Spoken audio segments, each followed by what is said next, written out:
morning, students. Today I shall discuss about tribe, the carrier of a concept. In this part I shall explain tribe from the carrier's point of view. Different scholars debated about the definition of tribe. But during 1960, two groups of scholars debated whether tribes should be seen as caste-based Hindu peasant society, and those who supported the statement said that they are less stratified. That means less divisions are there amongst tribals and more community based rather than individual notion of resource ownership. As already I told you that tribes believe in egalitarian system which is based on equality. So they own resources community wise, not individually. On the other hand, opponents argued that tribes were wholly different from castes because they had no notion of purity and pollution, which is central to the caste system. As they believe in equality, so there was no class division or caste division. By the 1970, all the major definitions of tribe were shown to be faulty. We cannot define tribe in terms of size, isolation, religion, and means of livelihood.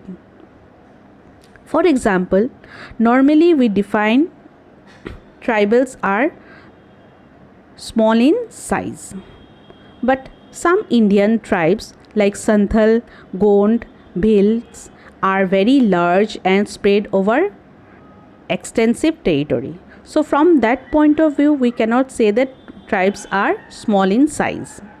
Secondly, it is also said that livelihood of the tribal people depends on hunting and gathering.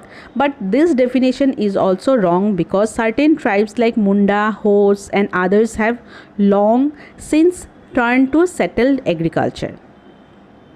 And even hunting gathering tribes like Birhors of Bihar employ specialized households to make baskets and press oil. Moreover, there are many non-tribals who have turned to hunting and gathering because of no other alternatives. So from this point of view, we can say that tribes are not small in size, they are not isolated groups, they do not depend on hunting and gathering.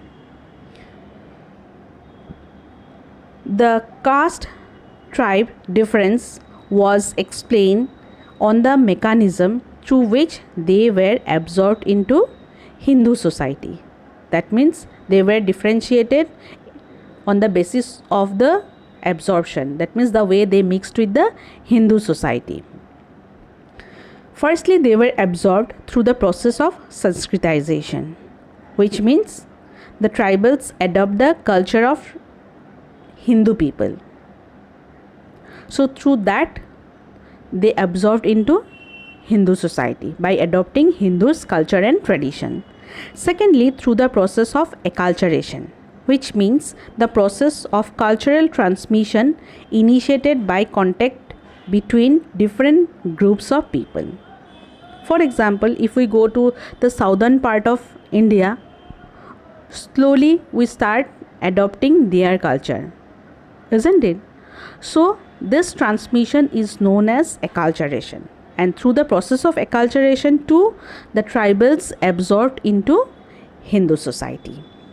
Next point is, some scholars have argued that there is no basis for treating tribes as pristine or original or pure sections of people, but tribes should be seen as secondary phenomena arising out of the exploitative and colonialist contact between pre-existing states and non-state groups like the tribals. That means When the colonizers came to India, they start exploiting the resources. At that time, when they exploiting the resources from the forest and hills, they find these groups of people and name them as tribals. And this context creates an ideology of tribalism. As we believe in the ideology of Hinduism or Islam or Christianity, in the same way tribal people develop the ideology of tribalism, which unites them, and they begin to define themselves as tribals in order to distinguish themselves as tribals from the newly encountered others. That means they need to protect their culture and tradition, so they develop the ideology of tribalism. Okay. Next point is Adivasis were not always oppressed groups. As there are several Gond kingdoms in central India, such as that of Garha Mandala or Chanda, or many Rajput kingdoms of central and western India often exercise dominance over the plain people through their capacity to raid them and through their services as local militia. That means many tribal groups of people are there in central India who dominates the non-tribals. Okay. They also occupied a special status in trade and trading forest produce, salt and elephant. And long time ago, tribals came in contact with the mainstream people. When they start exploiting the forest resources and minerals and required to recruit cheap labor, at that time only they came in contact with non-tribal people, that is the mainstream people. It is not so that after coming of the colonizers they came in contact with the non-tribals.